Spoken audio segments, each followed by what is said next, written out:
What's going on, guys, and welcome back to another episode of my Next Gen Career Mode. This is episode number 103, and we start today's episode off by entering the new season. And as you can see, we've been given a budget of £62 million and 300 grand on the wage budget. Finally, the Hertha Berlin board have given us a really good budget for us to sign a lot of good players.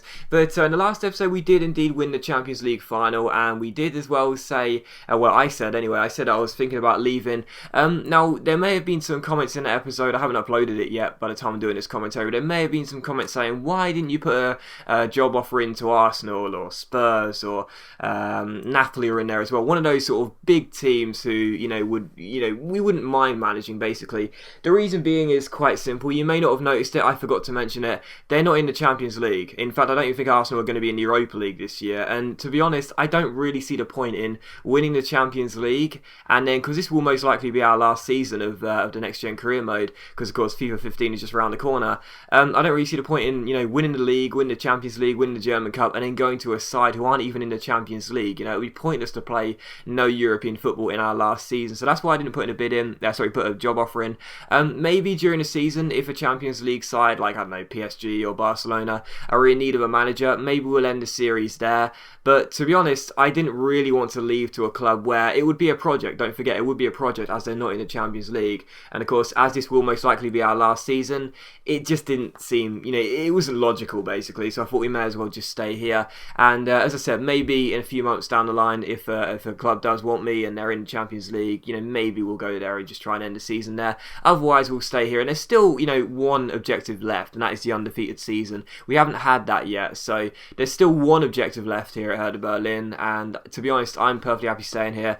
Hopefully, you guys are as well. But it is time for transfer business. Some transfers to be done here in this episode. Of course, you would have seen right at the start, William Carvalho said he wants to leave the club. He's homesick, and the board as well. Well, as you'll see in just a moment, they're not really happy with the situation. Barcelona put in a bid of 10.5 million for our Portuguese holding mid. We said we want 20 million pounds, and also Chelsea want Lasogga, which isn't going to happen. But as you'll see, the board have basically said regarding the sale of William Carvalho, they want us to sell him as soon as possible. In fact, in this email, they actually said, following a board meeting this morning, we decided in a bid to act quickly to protect the harmony of the squad to accept an offer for William Carvalho. And I was sitting there thinking, well, what offer have you accepted? Because it's only been one so far, and that was from Barcelona, which I counter-offered. So I didn't really understand that email, to be honest. But as you can see, Barcelona did actually match the £20 million I asked for William Carvalho. So he looks like he's on his way to Spain, and I'm okay with that as well. I'm checking the emails because I was confused about what bid they were talking about there. But William Carvalho looks as though he's on his way. And it's a bit of a shame, to be honest, as the bid comes in from City and we asked for 20.5 million for William Carvalho. It's a bit of a shame, to be honest, because he was one of our first ever signings here at Hertha Berlin. In fact, he was our first big signing, if you will, and it's a bit of a shame to see now he's most likely going to be on his way out of the club, or it's definitely he's going to be out of the way now because the board have said they're going to sell him as soon as possible. It's a bit of a shame, really, but William Carvalho has been great. He's been a good servant to the club, if you will. He's put in, he's been a really consistent player, I guess is the best way of summing him up. He's rarely had a bad game. He rarely puts a foot wrong. He's always been a great holding mid, our first choice defensive midfielder. But he's always complained. You guys have seen it throughout the entire series. He's homesick. He's not getting in the team enough. He wants a new contract.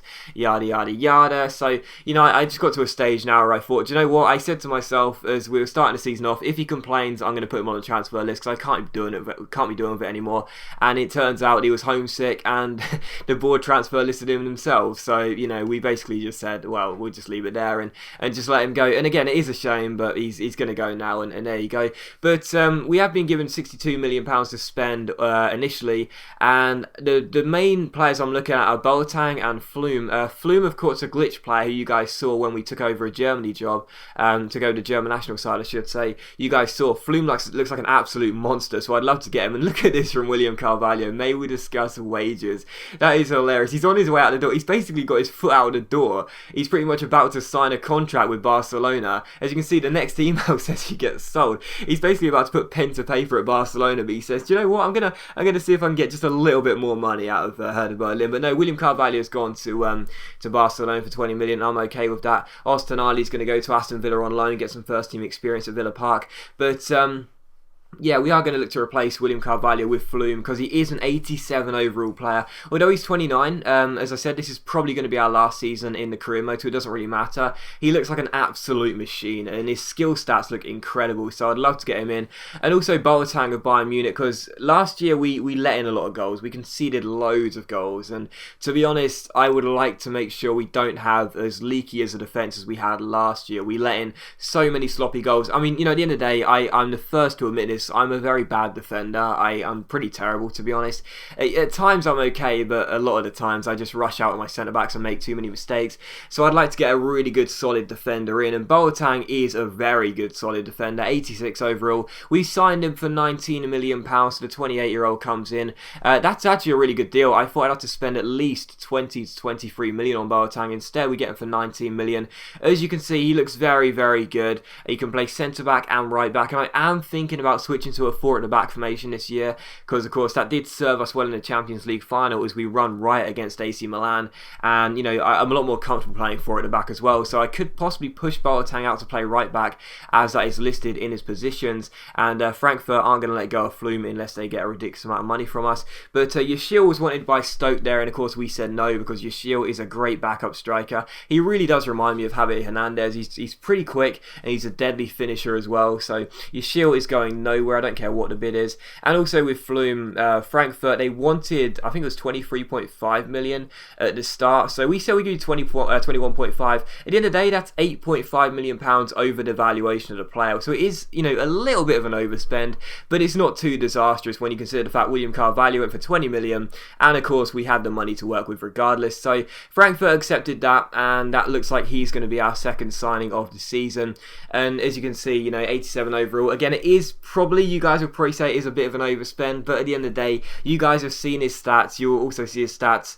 You would have seen his stats a minute ago as well. He does look like an absolute monster, so I'd like to keep him here. I'd like to sign him, and hopefully we can do that. Again, a bid comes in for Yashil, but again, I'm not interested. The 78 overall for Yashil is a lie. In my opinion, he's 82 to 83 overall. He's incredible. I've said before, he's a bargain buy for any of your career modes. I definitely recommend picking him up. And also, Hummels is wanted by Chelsea, Bayern Munich, quite a few teams this year, but I'm not prepared to sell him. He's a really good centre-back, and if I do play a 4 at the back, we'll have Boateng on the right, Hummels and Ginter in the centre, and not sure who would play left-back, probably Schultz, but yeah, there you go, not prepared to sell Hummels at all. But we took on Roma for the first of 3 pre-season friendlies, and we actually lost this game by a goal to nil, but as you can see by the squad, I did rest every single player, because pre-season friendlies, I'm not interested in them. The main thing for me is just making sure we don't get any injuries, and that's the most important thing. And of course, it does put those players in the shop window, players like Advijay and Eric Durm and Danny Da Costa, who are currently on the loan list. Maybe a club will see them play a pre-season and decide to put in a loan offer.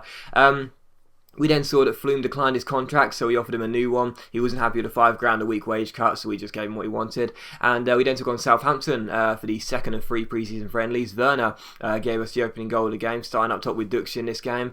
And we're holding on to our lead for the entire game, but unfortunately, in the very last minute, we conceded an equalising goal. So that was a shame. We couldn't get a win at St Mary's, but there you go. We get a draw, and that's not too bad. And again, the main thing was that no players got injured. Bayern Munich want to buy Badstuber back, and we say no because he's staying here. Even if he is going to drop to the bench, I'd like to keep him here as defensive cover. And also Flume has accepted his contract, so Flume comes in for 21.5 million. Again, maybe a little bit of an overspend, 8.5 million pounds more than he's valued at, but as you can see by his stats, he can play all through the spine of the team, and I love that. He can play in the CM, the CF, the CB. He could probably do a job as a striker if he wanted him to, with 76 finishing. He's a really, really decent player, and I'm very happy with Flume coming in. So yeah, again, maybe a little bit of an overspend, but at the end of the day, it's probably going to be our last season. We had the money. We may as well sign him as a replacement for William Carvalho. I'm sure he'll do a great job for us. And the third and final pre-season friendly was against Aston Villa here at the Olympia Stadium. And as you can see, we took the lead through Dux. Serge Gnabry then got 2 bookings and got himself sent off. How about that? But it didn't matter because we did win the game by a goal to nil. And I'm very, very pleased. And the last thing you'll see here is we did put in a bid for Moritz Leitner as well of Borussia Dortmund, because I'd love to get this guy in. He's got a lot of potential, and he's only 24 years old. He'd be a great great backup central midfielder for us, but he's on 60 grand a week, which is quite expensive, so I'm not too sure about that deal. We'll put bids in, but we're not sure. And also, you guys have seen as well, I am possibly in the market for a third choice goalkeeper just for cover. You know, it's a trivial thing with me, but you guys know it. I love to have, you know, 3 goalkeepers, at least 3 goalkeepers just for cover, and possibly have one on the loan list as well. But I'm not bothered if we don't get one. Again, it's a trivial thing. We don't need to sign them. If we can't, then don't worry about it. But we're still going to have a look regardless. And as well, the very last thing you'll see is another big game for Badstuber, but again, we said no. And you'll also get to see as well how we've got the squad set up coming into the first game of the season against Wolfsburg at the Olympiastadion to start the Bundesliga season off with.